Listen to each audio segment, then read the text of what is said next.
tal vez les ha tocado presenciar ciertas escenas ya en la parte final de la vida de alguien, sobre todo si ese alguien es importante, eh, ver que se está tomando, que ya a lo mejor ya está desahuciado, ya tiene una enfermedad de la cual no se va a recuperar.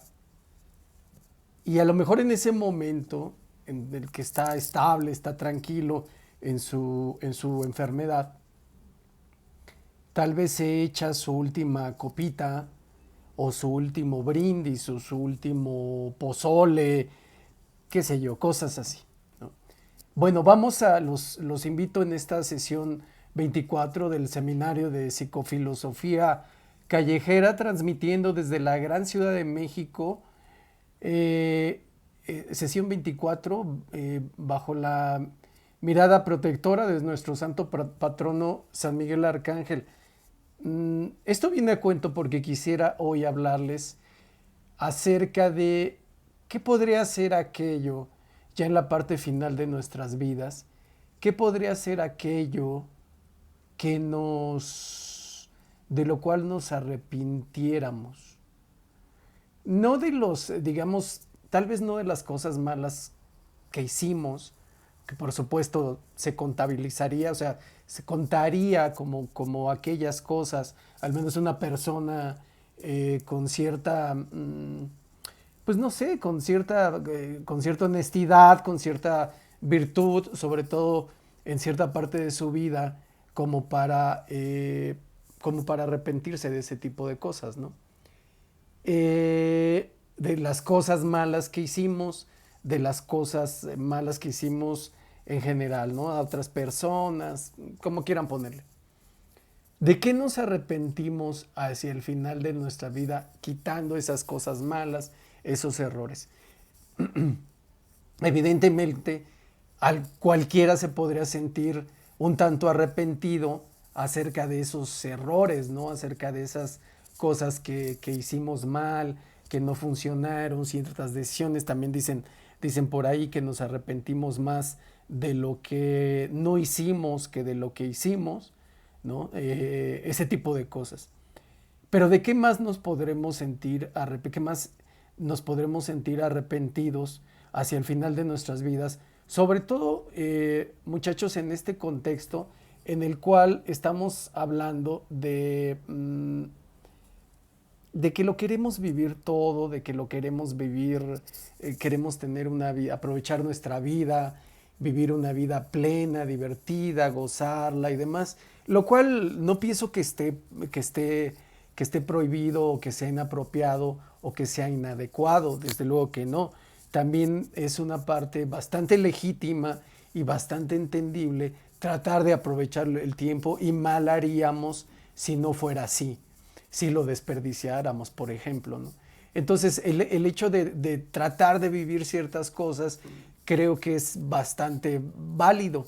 Sin embargo, parece ser que nos hemos enfrascado, nos hemos atorado en esa parte de que para que la vida tenga sentido, tenemos que hacer de todo, ¿no? O sea, gozarla, no desperdiciar nada, tomar todo lo que la vida nos da, ¿no?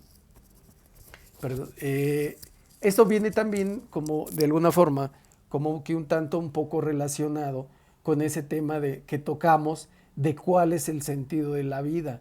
En el sentido de la vida, tratando de ponerse, decir qué es lo, hacia dónde debemos de ir, sentido como rumbo, ¿no?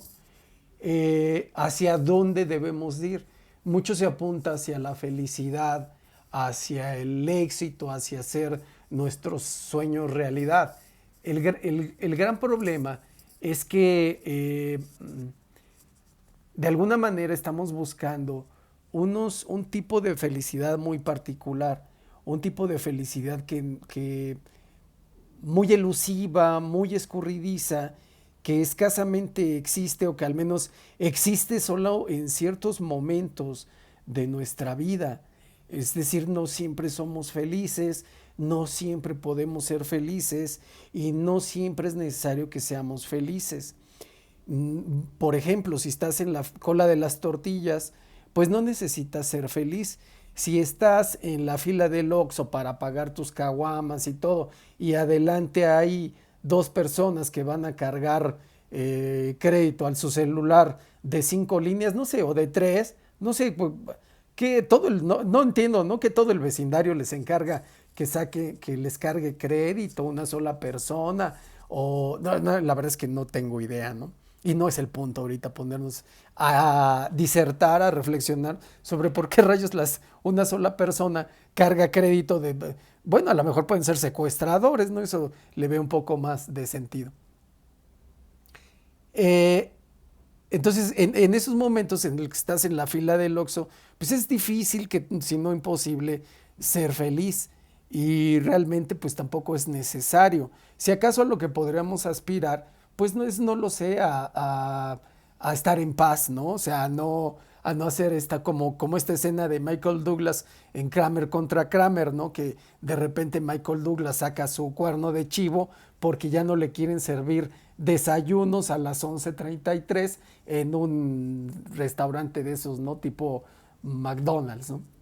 Entonces, el sentido de la vida parece ser que lo hemos tomado como el sentido entendido por el rumbo de la vida, hacia dónde tenemos que ir, hacia hacer realidad nuestros sueños, hacia ser felices, hacia tener éxito pues en nuestras empresas entendiéndolas como aquel proyecto, ¿no? Que emprendes.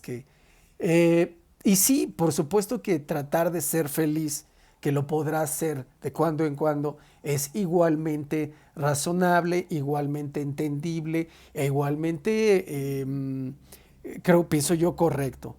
Tratar de tener éxito en lo que haces, por supuesto que también tenemos derecho a eso. Sin embargo, no parece ser que debería o debiera ser el sentido de la vida, sino que yo estaba planteando en esa sesión en el que realmente el sentido de la vida es regresar hacia Dios, en tanto que Él nos hace y nos da la oportunidad de vivir una vida medianamente o aceptablemente virtuosa, pero por lo pronto, a través de esa vida, aceptarlo, a través de nuestra experiencia en esa vida, aceptarlo y decidir en ese libre albedrío que solo tiene dos opciones, o sea, la opción A y la opción B. La opción A es Él, es Dios, Dios único y verdadero, no las versiones fake como este, tipo Mahoma, ¿no?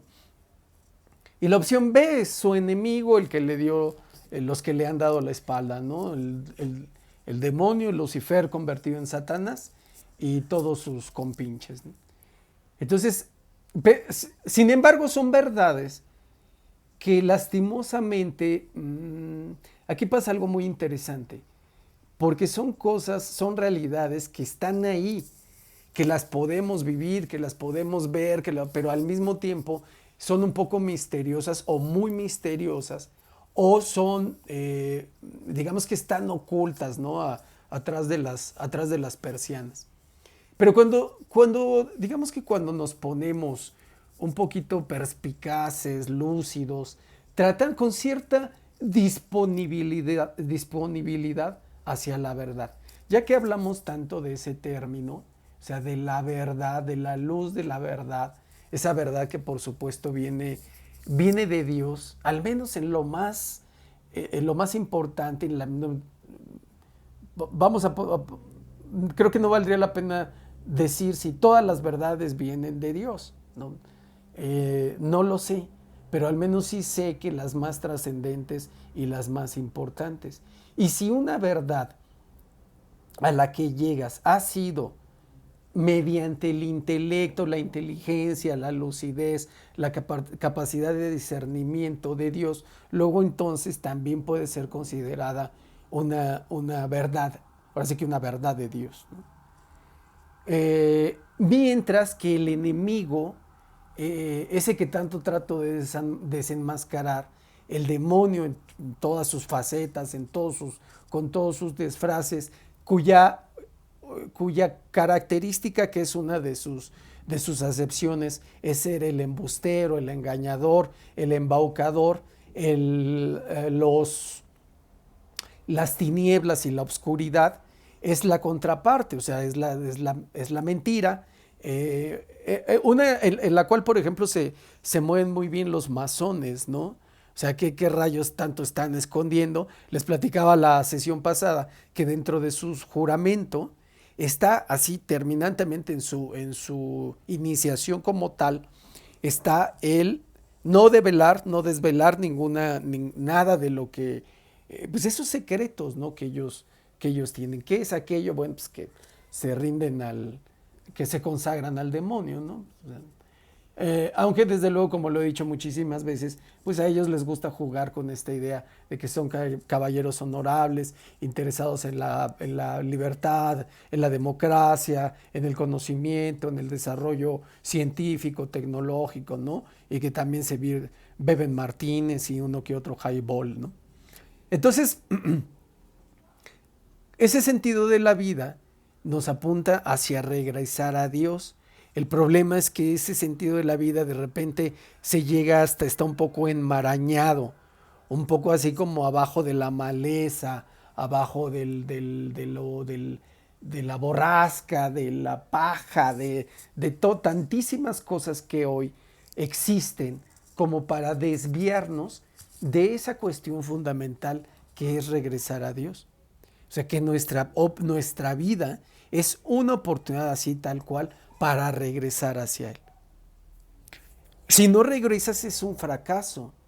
O sea, independientemente, por muy satánico que seas, no creo que nadie debería de ser lo suficientemente, o nadie puede ser lo suficientemente estúpido como para optar por el plan B, ¿no? Y retorcerte en las llamas del infierno toda la vida. Hay gente que, desde luego, que llega un momento en el que así es, pero en su estupidez, en su soberbia, en su ceguera, en su vanidad, ¿no? En el no aceptar que se han equivocado, en el no aceptar que han errado, es decir, en esta cuestión de decir, sí me equivoqué, perdón, de pedir perdón, que también son cosas que hemos mencionado en varias ocasiones en este seminario. Dejen apago mi veladora. Estoy hoy grabando esta sesión en el viernes previo a la Semana Santa, viernes previo al Domingo de Ramos, con el cual técnicamente se inicia la Semana Santa. Y por eso pienso que vale la pena reflexionar sobre estos puntos. Pero aún esas personas, no saben qué rayos les espera del otro lado, ¿no? O sea, nadie sabe, pues, ¿no? Yo pienso que de último momento, ya después de fallecido, todavía Satanás tiene una posibilidad de pelear por tu vida, más por tu vida, por tu alma, de reclamar tu alma. Y te puedo, no solo te puede, yo he sabido de mucha gente a la cual va a aterrorizar, a amedrentar, a intimidar en los últimos días, en las últimas horas de la vida de esas personas. Pero yo no dudo también que al morir también puede ir a engañarte por última vez, a enaltecerte, a exaltarte, ¿no? Como el hombre o la mujer grandiosa, aquel brillante, ese que nunca necesitó de Dios para hacer nada, ese que siempre fue exitoso, maravilloso, sin necesidad de ceñirse a Dios, ¿no? Entonces ahí, déjenme moverme un poquito porque quiero cerrar la ventana. Entonces todavía en ese momento, seguramente el demonio tiene una última oportunidad de reclamar tu alma, y seguramente así lo hace, ¿no?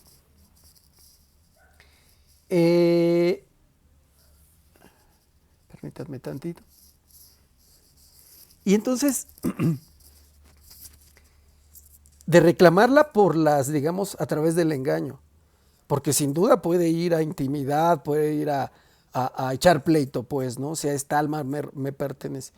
Pero como el engañador que es, seguramente también puede ir a engañarte por última vez, ¿no? Antes de, de lanzarte la estocada final y tú creerte esa estupidez, ¿no? De que todo lo que hiciste fue por tu grandiosidad.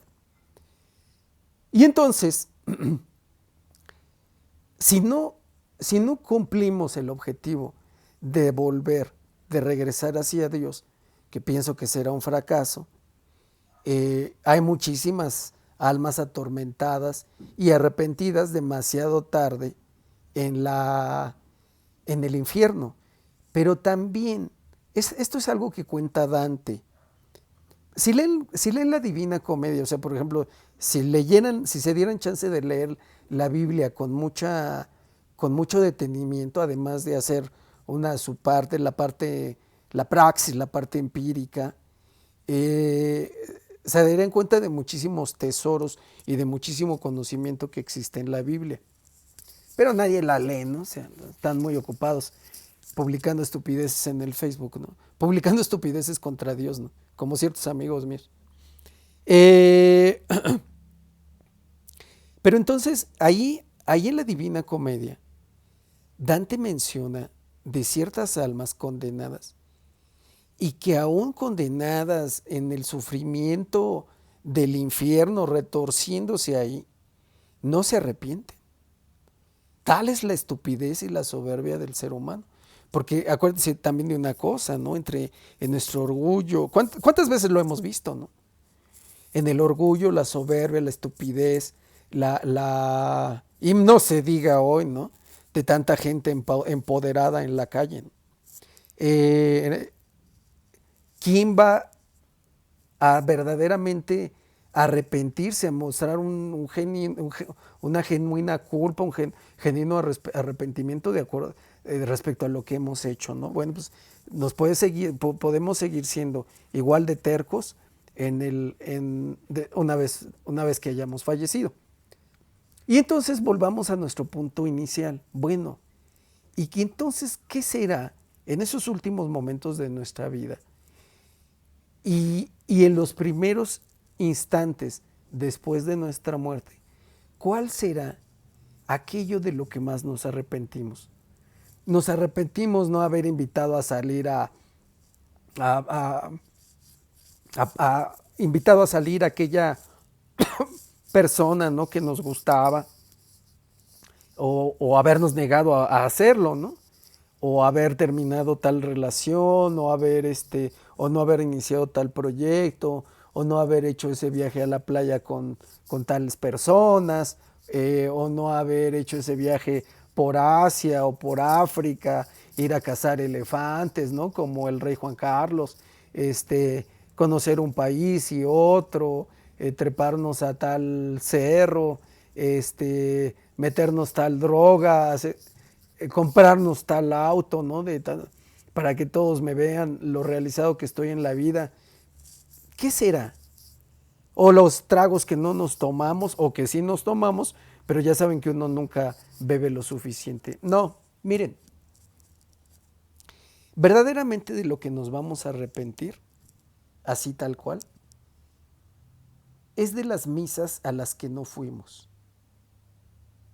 de las oraciones que no hicimos. Básicamente eso. Que de hecho es una de nuestras labores o de nuestras tareas primarias que nos encomienda Dios. Orar. Porque digamos que el poder de Dios en parte funciona porque nosotros lo invocamos a través de la oración. De hecho se siente, ¿no? O sea, donde no hay oración, ¿no? Como en Ciudad Universitaria, donde no hay, se siente, pues, ¿no? Hay toda clase de fenómenos, o muchos, no sé si toda clase, pero muchos fenómenos paranormales en Ciudad Universitaria, ¿no? Que obviamente pues no son, no trascienden mucho, ¿no? Pero por allí en alguna ocasión en la Facultad de Psicología, una valiente profesora, que por cierto creo que no la conozco, hizo una especie de exorcismo, ¿no? Etcétera. Mi papá en alguna ocasión, mi papá fue profesor de la Facultad de Arquitectura durante 33 años, prácticamente la mitad de su vida, y en alguna ocasión nos llegó a contar algo bastante aterrador.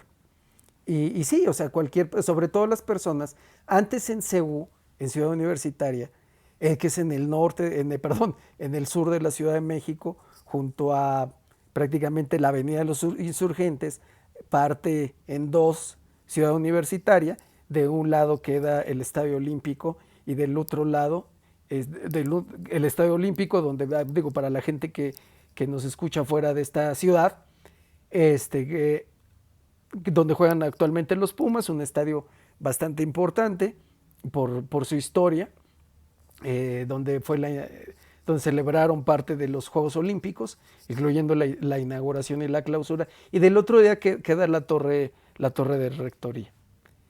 Entonces pasan muchísimas cosas de ese tipo. Y de inmediato se siente ese lugar donde hay oración, ¿no? Por ejemplo, estoy haciendo un video, hago también unos videos sobre las iglesias, los templos, las parroquias de la Ciudad de México.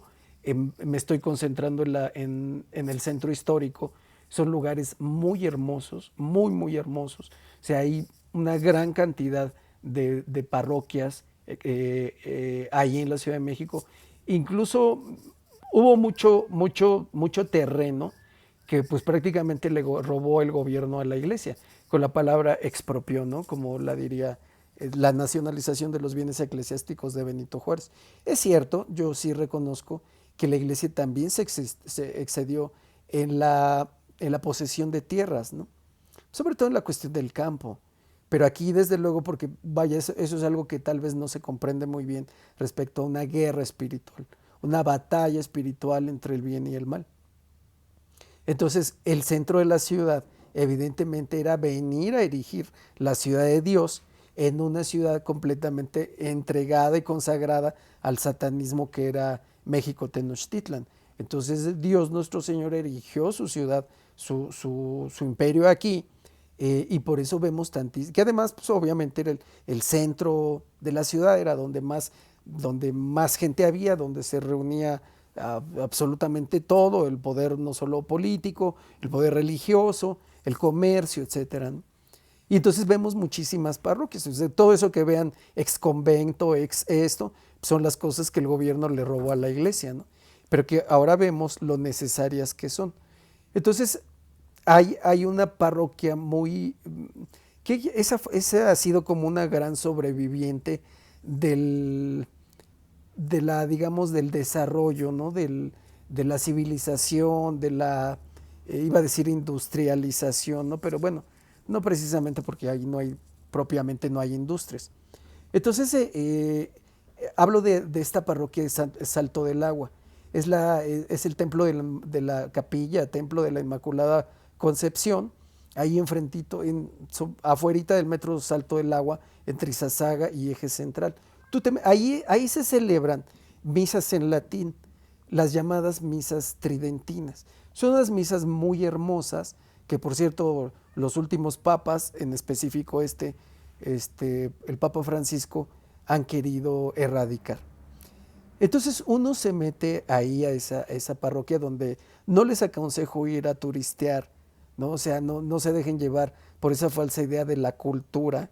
O sea, si tú no sabes lo que hay ahí adentro, tú puedes entrar 10 veces, tomar todas las fotos y todos los videos, y simplemente para ti, para ustedes será pues un edificio bonito.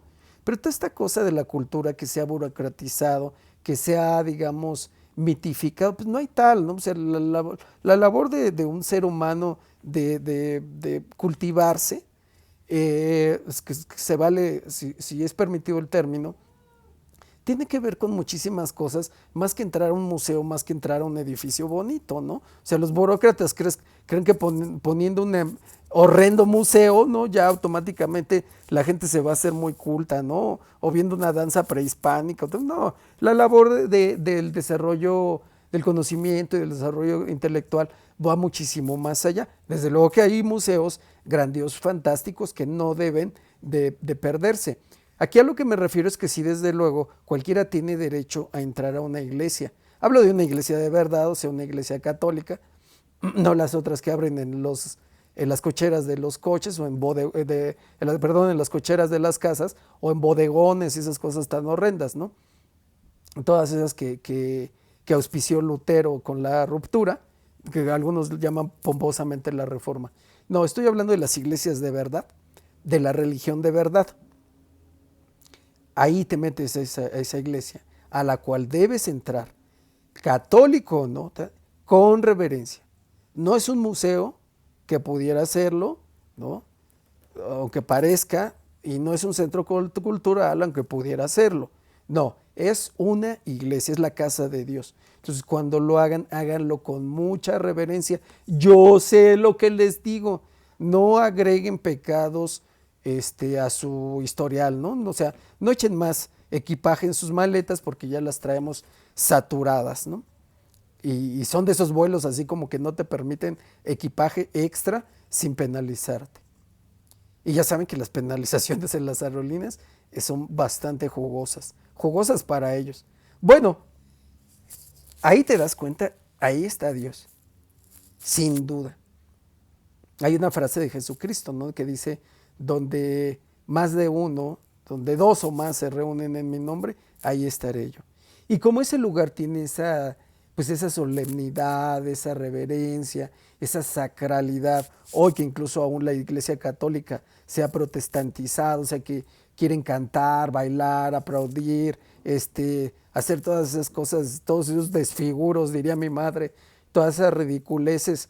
No, se pierde la devoción. Ahí vas, es una iglesia, es la casa de Dios, y en una misa es la devoción a Jesucristo y por supuesto a su Santa Madre, lo cual se ha perdido les he hablado insistentemente, y eso es un tema que debemos de seguir hablando. Es el Concilio Vaticano II. El concilio es, digamos, como una especie de congreso que reúne a obispos prácticamente de todo el mundo y se ponen a platicar sobre ciertas cosas fundamentales en la doctrina, ¿no? de la iglesia.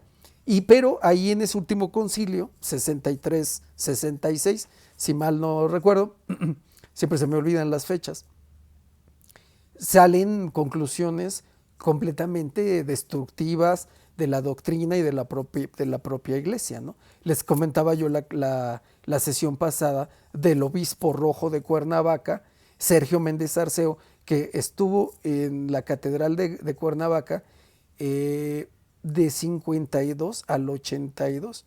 Y él parte, el realmente comunista infiltrado, de este comunismo que tanto les gusta a periódicos como El Proceso, perdón, como La Jornada, revistas como Proceso, pero es que el punto con el comunismo es que niega a Dios. Pero además aquí hay una cosa muy malévola, ¿no?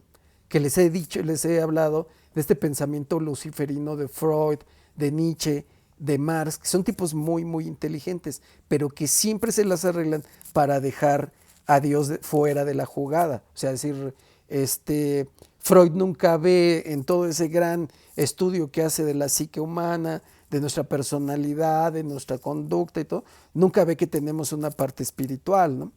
Y además habla pestes contra Dios, ¿no? Nietzsche igual, ¿no? Incluso Nietzsche proclama la muerte de Dios. Y Marx igual, ¿no? Marx usa un truco muy astuto, muy, muy, muy astuto, porque él convierte la palabra trabajar, él la convierte y la transforma en explotar. Se imagínense una mente muy brillante, Marx, pero hace ese pequeño, les hablaba yo la clase pasada, la sesión pasada, de esta inteligencia, de esta habilidad para que cambiando tú una sola palabra, seas capaz de cambiarlo todo poco a poco. Muchas veces no, esos cambios son progresivos, no son inmediatos, es poco a poco, pero tienen muchísimo significado y muchísima efectividad. Entonces él cambió la palabra trabajar por explotar. O sea, todo lo demás que lo describe tan bien, tan claramente. O sea, es decir, no, tú no me estás dando trabajo, tú me quieres explotar o me estás explotando. Yo no me levanto en la mañana para ir a trabajar, me levanto para que me vayan a explotar. Yo no devengo un salario fruto de mi trabajo, sino de mi explotación. Ese es el punto. Ahí radica el punto del señor Marx, de Mr. Marx, ¿no? Ese es el punto. Ahí, o sea, si ustedes cambian esa palabra, si ustedes borran esa palabra de toda la teoría marxista, se acabó Marx. Se acabó, o sea, lo tumbas, ¿no? Hasta las barbas se le caen. Listo, pum, ¿no? Ya, ahora sí, sáquese de aquí, déjeme trabajar, que además el trabajo es una cuestión muy particular, ¿no? O sea, el trabajo no solo vamos a trabajar para ganar un salario que nos da ese sustento, ese pagar, eso que tenemos, nuestras necesidades, un hogar, no, vamos a trabajar por algo más que un salario. O sea, hay una cuestión divina, es una bendición el trabajo. Es algo que Dios nos da para poder desarrollarnos, aprender, mantenernos ocupados, ser productivos, que también eso es súper importante. Dios nos dio un capital, 10 monedas, ¿no? Como dice en la Biblia. Bueno, ahí dice 500, qué sé yo, no importa. Dios te dio 10 monedas y quiere que le regreses 20. El rico, que probablemente tendrá 100, no le va a dar ninguna, ¿no? A mí me diste 10, señor, aquí hay 20. Te lo regreso. Gracias.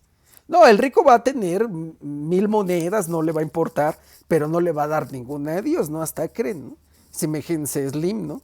Que quiere que el viejo Slim que quiere, el viejo chocho y avaro Slim, que es algo así como Mr. Scrooge, ¿no? El de cuento de Navidad de Dickens, que quiere que nos jubilemos a los 98 años, ¿no? Algo así quiere. Bueno, entonces, si tú o sea, vamos a trabajar no solo por dinero. Ahí se siente, ¿no? Esa persona que trabaja, que vende algo, que hace algo útil, que algo le sale bien, o sea, cuando regresas a tu casa, te sientes satisfecho. Cuando te pagas, te sientes satisfecho. En cambio, cuando te dicen que te explotan, te sientes culpable, ninguneado y explotado, ¿no? Que es algo que utiliza mucho la ideología de género, ¿no? El sentirte siempre, sobre todo a las mujeres, víctimas de algo. O sea, esa cuestión. O sea, no hay una mujer guapa, ¿no? Sino una mujer cosificada, sexualizada y esas tonterías, ¿no? Evidentemente que existe la explotación, claro que sí. Pregúntele a Salinas Pliego, ¿no? Él es maestro en eso, o al mismo Slim. Sí, desde luego que sí. Esa es la parte, o sea, también el patrón y también lo dice en cantidad de veces en la Biblia, el patrón debe de hacer, de tratar con dignidad y darle lo justo a su trabajador. En aquellos tiempos que era el amo y el sirviente, ¿no? El siervo. En algunas ocasiones hasta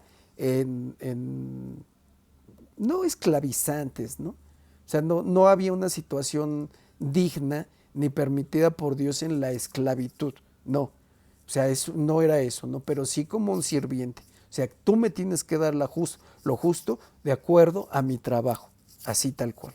No menos, ¿no? O sea hoy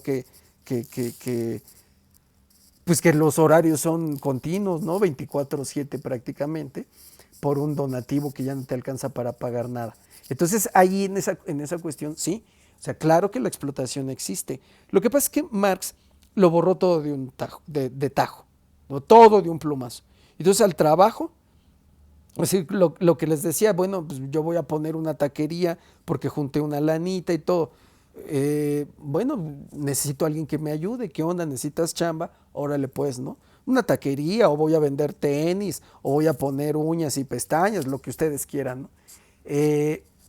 Decir, bueno, va, ¿no? Y tú trabajando, ahorrando, haciendo buen uso de tu dinerito, bueno, pues después puedes poner, igual, aprendiendo de lo que vas a aprender, perdón, de lo que te voy a enseñar, de lo que, de tu experiencia acá en la chamba, pues también puedes en el futuro, si le echas ganas, poner tu propio changarro. La otra es, pues hacerle como dicen los estúpidos comunistas de la Facultad de Filosofía, pues esperarnos a que el gobierno ponga el changarro de uñas, ¿no? Sí, vean a Cuba, ¿no? Es una isla que parece que tiene un hoyo y se está hundiendo. Ya se hundió hace rato.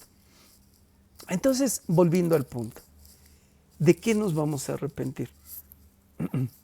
En esta sociedad que tanto promueve la diversión, el, eh, el entretenimiento, el goce, el placer como forma de vida, como forma de realización, porque si no creo que algo me estoy perdiendo. Aquí, por ejemplo, hay algo que dice muy, muy interesante Blas Pascal respecto a esta cuestión, ¿no? De que el ser humano no se halla en una habitación, que esa es como una de nuestras desgracias. No nos hallamos en un lugar, no nos hallamos entre cuatro paredes, ¿no? Y tenemos que hacer. Claro, por supuesto, vamos a tomarlo en un punto de medio. Es decir, sí, claro, es decir, tenemos que salir y tenemos nuestro derecho a hacer nuestras cosas, a emprender nuestros proyectos, etc. Sí, claro, ¿no? Pero si ustedes creen que hacia el final de su vida, que se echen esa copita, cuando ya no pueden, ¿no? O sea, que a lo mejor la van a vomitar o se van a terminar en urgencias, o sea, o que se echen ese taco de tripa, ¿no? De tripa así bien frita. Ahorita vi unos tacos ahí en el centro, nada más que como es vigilia, pues no pude. Me abstuve, parte de mi leve penitencia, ¿no? Aunque bueno, olí el aroma. Entonces, en esos momentos, yo voy a echar de menos todos los pomos que no me tomé, que además me he tomado bastantes, o todos los lugares a los que no fui, o las piezas que no bailé. No, no va a ser así. No se van a arrepentir de eso, a menos que sea un error grandísimo, ¿no? Ay, debí haberme casado con fulanita o con fulanito. Debí haber estudiado medicina en lugar de estudiar derecho, que me hizo infeliz toda mi vida. Pero nunca me atreví a hacer el cambio, ¿no? Dejen de estarle echando la culpa, por cierto, a su papá de todo, ¿no? O a su mamá, ¿no? O sea, porque hay que asumir, no de que, ay, es que mi papá, ¿no? En este monstruo heteropatriarcal en el que vivimos. No, no, o sea, como, no sé si han visto, ¿no? Que por ejemplo, el cirujano plástico, tantísimas operaciones están saliendo mal en este afán de convertir a hombres, convertirlos en mujeres. Ya ven que les dicen mujeres trans. Bueno, pues es que no existe tal cosa es un contrasentido. El sentido de la mujer no solo son ponerle unas tetas inmensas y teñirles el cabello y maquillarlas, no, no, o sea, la mujer es algo muchísimo más que eso.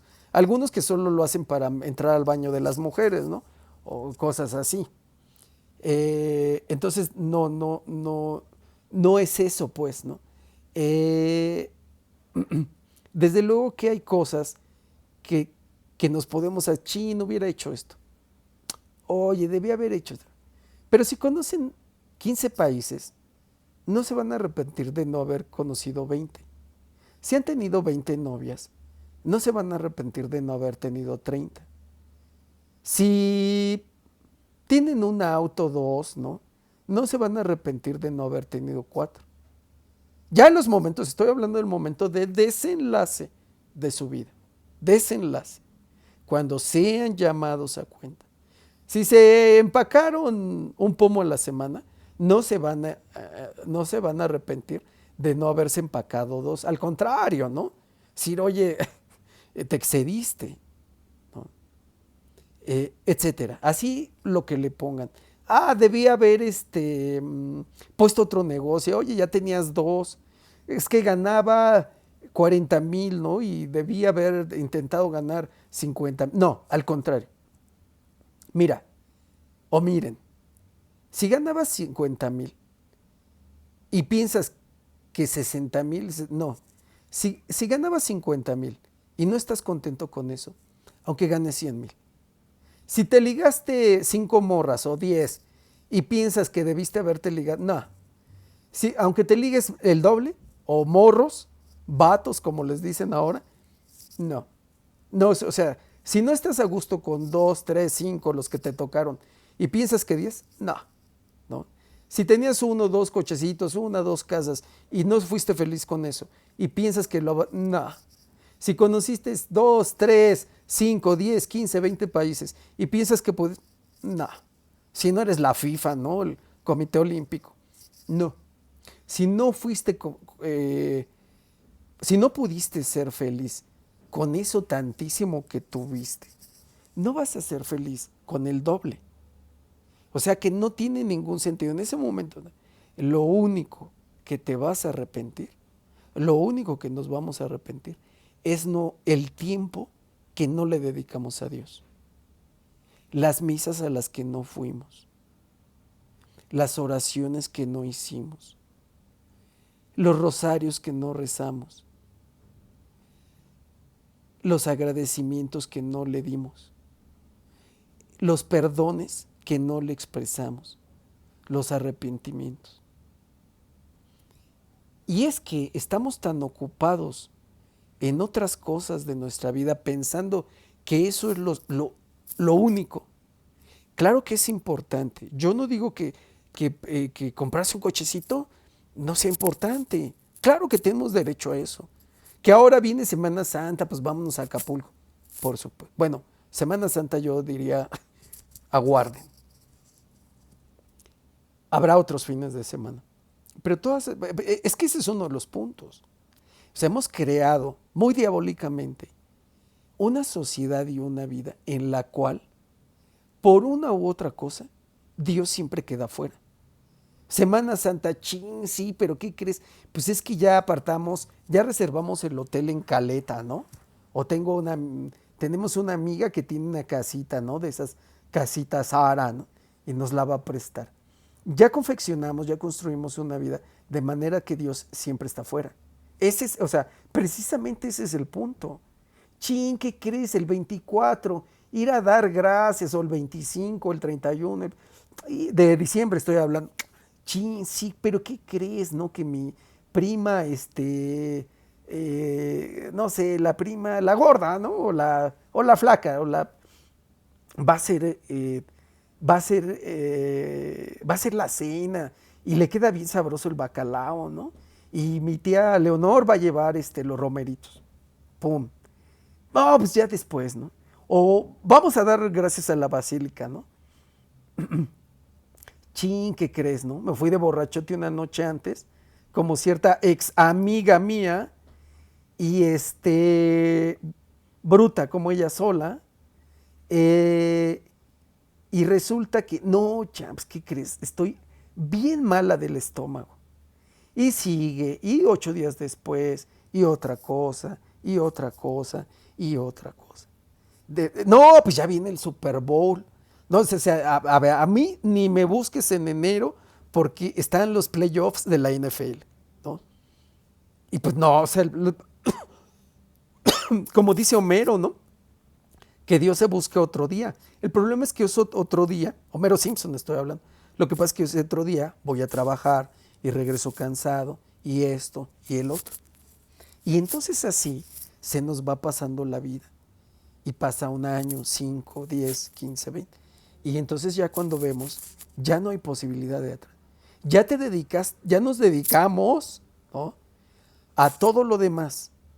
A ir aquí, a ir allá, a hacer esto, a hacer otro, a la chamba, al desmoche, a todo lo que da.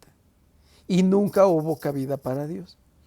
¿Por qué para Dios, para la vida que Él esperaba de nosotros, para poder regresar, ir hacia Él como sentido de la vida, como sentido fundamental? imprescindible, como sentido verdadero de la vida. Y entonces, para tener ese sentido de la vida, o sea, para ir hacia allá, hacia donde está Él, solo se puede ir en cierto camino, en cierta ruta, que bien puede ser esa ruta diferente de una persona a otra, pero que tendrá coincidencias. ¿Qué coincidencias? Pues que nos encontremos el domingo en la iglesia, ¿no? Entonces, para llegar a ese punto, tuviste que hacer es rezar esos rosarios, ir a estas misas, hacer estas oraciones, tal, hacer todo eso que nos corresponde y que Él nos pide, ¿no? Para ir hacia allá, hacia el sentido. ¿Y por qué nos vamos a arrepentir? Porque en ese punto, en el punto del desenlace, game over, ya, hasta ahí, ya no puedes más. O sea, una vez que te conviertes o que nos convertimos, si es que se apiada de nosotros y nosotros no caemos en nuestra estupidez, en nuestra vanidad, en nuestra soberbia, ¿no? Como la gente me dice, ¿no? No, Francisco, o Paco, Ciprián, o tú, güey, ya deja de hablar de Dios, ya deja. Me dicen, son, tengo amigos muy brutos. Ya deja de hablar del demonio, ¿no? Porque lo estás invocando. No, güey. Cuando lo invocas es cuando te quieres hacer creer que no existe. Lo estás invocando, o sea, lo estás invitando a pasar. Le estás abriendo la puerta al quitar a Dios de tu vida y al fingir, porque estás fingiendo que el diablo no existe. Porque dime si no te va a atormentar a tus sueños. Dime si o no lo ves en el rostro de las personas que sueñas. Sí o no, dime que tienes fantasías de cosas que sabes que no deberías de hacer, que de hecho no quieres, pero que no puedes contenerte y que las quieres hacer. Cosas muy perversas, asquerosas y horrorosas. Dime que no es cierto. Bueno, en ese momento cuando todo se termine, porque fingimos que nosotros teníamos la razón en nuestra flojera, en nuestra pereza, en nuestro satanismo, dice el profesor Galerón, ¿no? Dice, él calcula que de todos los católicos, o sea, estoy hablando de los católicos, no ya de los apóstatas, de los luteranos, no, los católicos. Él dice que por lo menos el 95% de los católicos son paganos, en algo que yo llamaría neopaganismo. ¿Qué querría decir esto? Que agarran a conveniencia un cachito de aquí, otro cachito de allá, cuando les conviene la divina providencia para que les dé casa, vestido y sustento, cuando les conviene esto, cuando no a su santa muerte, cuando no su adoración a la montaña, a la naturaleza, al amanecer, a las estrellas, a la madre tierra, ¿no? Al sol. Hasta hay una melodía muy pegajosa y muy bonita, por cierto, ¿no? Que se llama Adoración al Sol, que es una melodía prehispánica, según tengo entendido, o al menos de esa cultura. Entonces, sí, o sea, por supuesto, ¿no? Tantísima gente que por protección se liga al demonio, a los santeros, ¿no? En este lenguaje tramposo del cual hablaba en la sesión anterior. Entonces, ahí en ese momento se acabó. Se acabó el crédito. Ya no puede ser. Señor, dame permiso a ir a... No. Nada. Cero. Puedes venir, a lo mejor si Él en su misericordia te da chance, a venir a pedir oración de una u otra forma. Te la apareces en los sueños a alguien, o te la apareces en su sala, y estás ahí, ¿no? Así como que a veces ni siquiera pueden hablar, pero nada más así. A veces ni siquiera oración directamente, sino como a través como de ciertos, no sé, como de ciertos simbolismos o de cierto lenguaje ahí como medio metafórico. O sea, no, no te apareces. A mí eso me ocurrió, ¿no? Con una persona que no conocía, que se apareció en mi cocina, ¿no? No se las enseño porque estaba muy cochambrosa. Y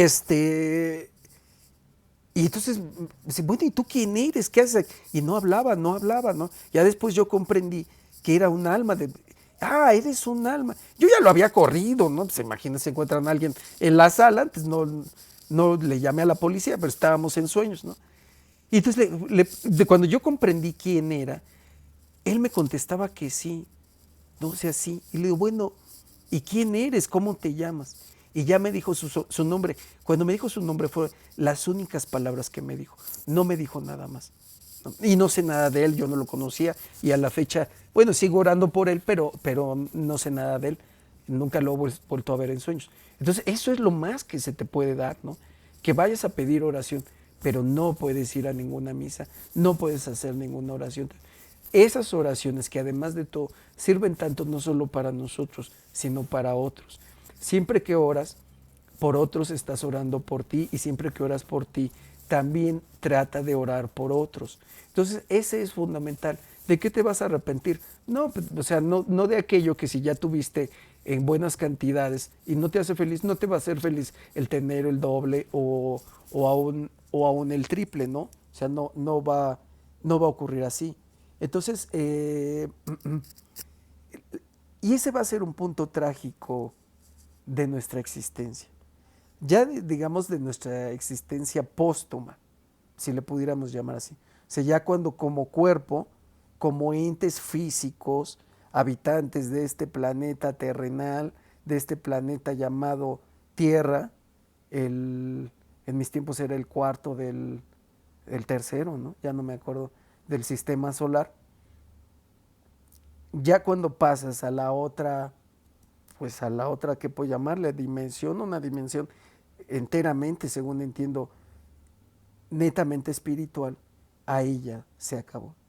Ya no podrás hacer eso que tuviste tiempo. Por eso la muerte repentina es tan desfavorable, porque no te permite prepararte para ir hacia Dios, arrepentirte, pedir perdón, pues tomar, ¿no? O sea, profundizar en esa parte espiritual, en misas, etcétera, ¿no? No se puede. La muerte repentina, incluso aunque no haya sido de una manera, no sé, trágica, como un accidente, algunos piensan que es la mejor muerte, pero no lo es. La mejor muerte, aunque de por medio vaya sufrimiento, dolor, angustia, que eso puede ser tomado como reparación por nuestros pecados, cosa que es difícil de comprender para los que no están habituados, familiarizados.